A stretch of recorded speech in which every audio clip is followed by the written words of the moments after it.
Shortly after 6 p.m. on August the 4th, an explosion ripped through the port of Beirute.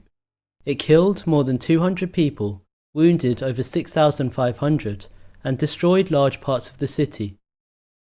Forensic architecture was invited by Madame Mass to examine open source information, including videos, photographs, and documents, to provide a timeline and a precise 3D model to help investigate the events of August the 4th. The model is available via this link. The first photograph of the warehouse on fire was uploaded to Twitter at 5:54 p.m. We carefully geolocated this photograph by identifying the key buildings and calculated the camera's cone of vision.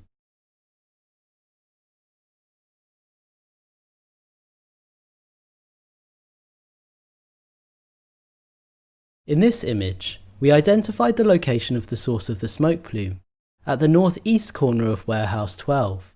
Smoke plumes are continuously transforming and have a unique shape at every moment. We modelled the plume at this crucial stage to help synchronize other videos without a timestamp.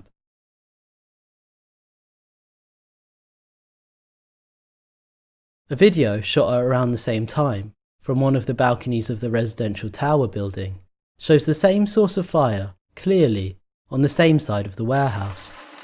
The shape of the plume and the heat source suggests that the fire had evolved. Another video, starting at 5:58 p.m.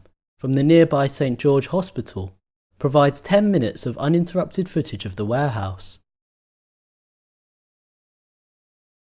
Within 2 minutes, the smoke thickens and its colour changes to a darker shade.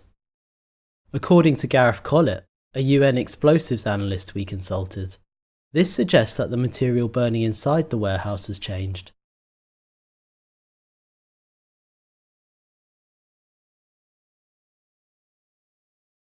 At 6:07 p.m, a new intense heat source appears on the other, northwestern side of the warehouse, here, followed by a different, larger plume. The sparks that follow suggest the presence of small explosive charges, such as fireworks. 35 seconds later, at 6:08 p.m, a large spherical plume appears above the centre of the warehouse. According to the explosives analyst, the symmetrical shape of the sphere suggests that it's a single point explosion originating in one particular place within the warehouse, and it's possible that as little as half of the 2,750 sacks of ammonium nitrate stored inside detonated. We use the shape of the two plumes from these explosions as metadata to synchronize the remaining footage.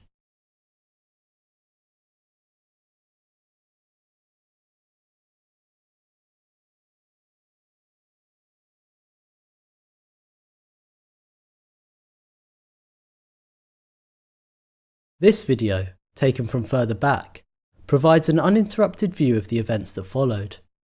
Within the span of 9 seconds, the spherical plume projected high into the atmosphere. Several tons of particulates thicken the air, and a red-coloured plume, 755 metres high, rose over the warehouse. We have thus identified 4 types of smoke plumes emanating from different parts of the warehouse within the space of these 14 minutes. The first plume, at 5:54 p.m, emanates from the northeast corner of the warehouse.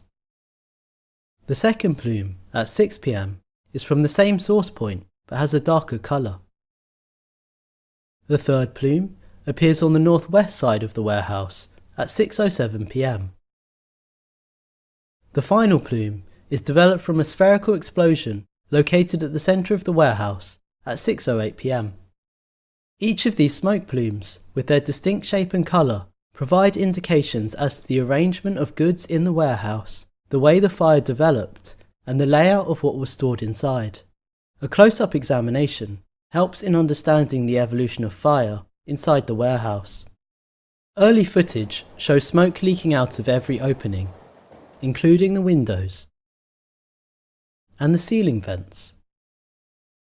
From this point, at about 5:56 p.m, the temperature inside the warehouse started rising rapidly.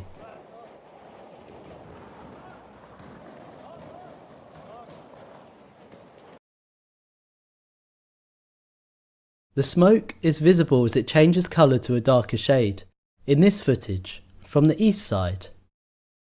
We stabilise the footage to reveal the full extent of the warehouse. The sounds of fireworks starts being heard at approximately 5:59 p.m. It shows that many windows and doors are shut.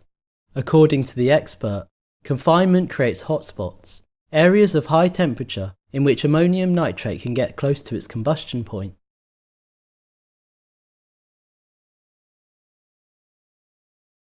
As reported by media outlets, the fire brigade arrived approximately 4 minutes after an initial call was made to the station at 5:54 p.m.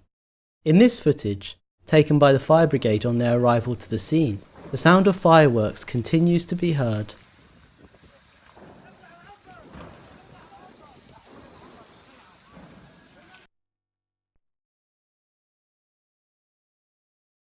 The 2,750 tonnes of ammonium nitrate were unloaded to this hangar in October 2014. And, as early as December of that year, various port and customs officials warned of the dangers posed by its storage.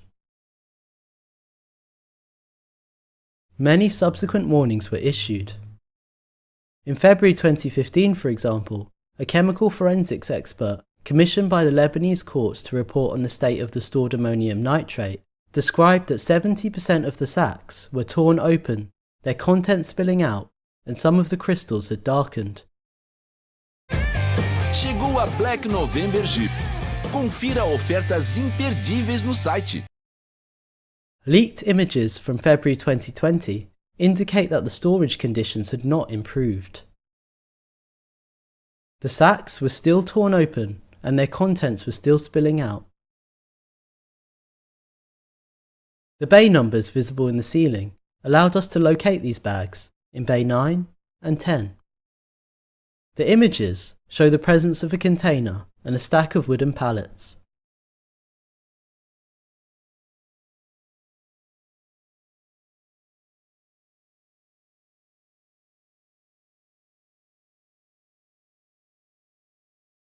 Another video, taken on December the 18th, released by news outlet Al Jadid, shows the state of ammonium nitrate bags stored at bay 6 and surrounding door 9. Stacked ammonium nitrate bags are blocking the entrance. Here, we can see the numbers for bays 4 and 5. On the right of the videographer, between door 9 and 10, a white coloured wall is visible, suggesting the presence of a small service room.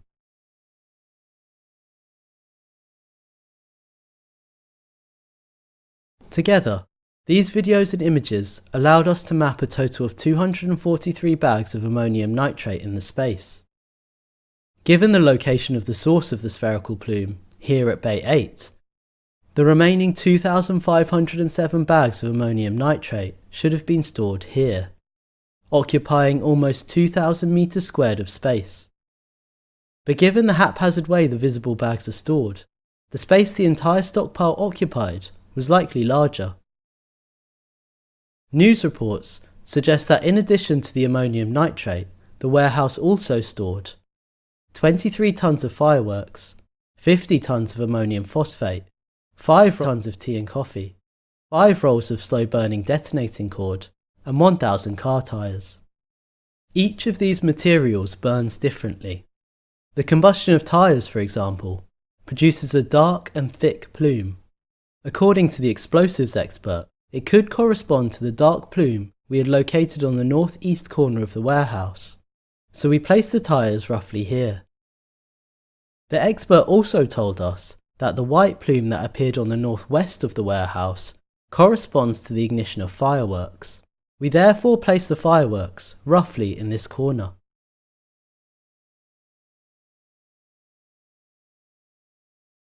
From an engineering perspective, this is the spatial layout of a makeshift bomb, on the scale of a warehouse, awaiting detonation. According to Gareth Collett, ammonium nitrate is extremely difficult to detonate by fire alone. However, when confined and contaminated, this can lead to catastrophic detonation. It is sensitised by the presence of even the smallest quantity of additives and hence should be separated. We reviewed international standards for the storage of ammonium nitrate. Internationally accepted benchmarks include British regulations.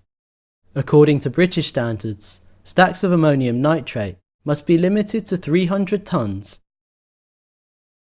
and each stack must be at least 1 metre away from walls and other stacks.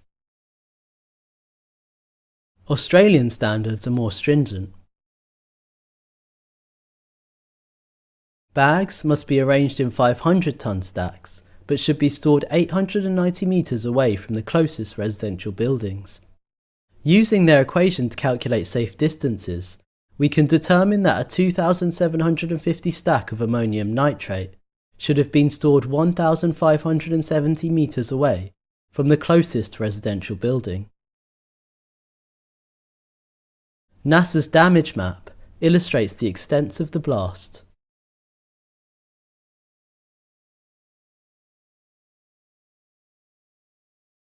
All these regulations prohibit the storage of combustible or explosive materials such as tyres or fireworks in proximity to ammonium nitrate. This fact highlights the substantial and sustained state negligence which led to the formulation of a makeshift bomb. Around 1,000 of the survivors and victims' families have called for an independent investigation and public access to all relevant documents. As the search for political and economic accountability for the explosion of August the 4th continues, Forensic Architecture and Madame Mass are making the model, the geolocated videos, and the source material used in the research publicly available via this link.